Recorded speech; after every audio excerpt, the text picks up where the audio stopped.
So then why do we need a central bank? Well, the question is a very interesting one. We have at this particular stage a fiat money, which is essentially money printed by a government, and it's usually the central bank which is authorized to do so. Some mechanism has got to be in place that restricts the amount of money which is produced, either a gold standard or currency board or something of that nature, because unless you do that, all of history suggests that inflation will take hold with very deleterious effects on economic activity. Now, you were a great admirer, in fact, an accolade of Ayn Rand, the great philosopher, who believed that in the absolute most limited role that the government could play in people's lives. She probably wouldn't have been a fan of the Federal Reserve Board, would she?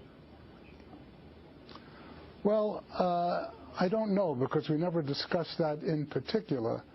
But I think she recognized that there are lots of institutions which we would be better without, but nonetheless probably require them if indeed society as a whole decides to do that. Remember, we live in a democratic society, and that compromise is the very essence of a democratic society, because if we're all individuals with different ideas and we want to live together, we have to do that. And there are numbers of us, myself included, who strongly believe that we did very well in the 1870 to 1914 period with an international gold standard.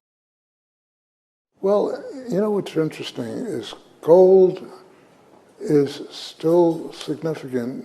I ask myself, if it's a relic of a long history, why is there $1 trillion held in gold by the world's central banks, plus the IMF and all of the other financial institutions?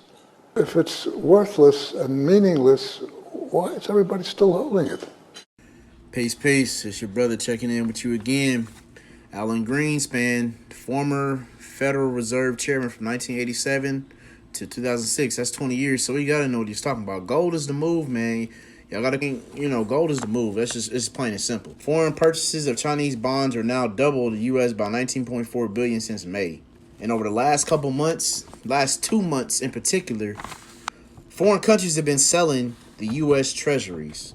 So that's telling you right there, the dollar is weakening. Everybody knows it.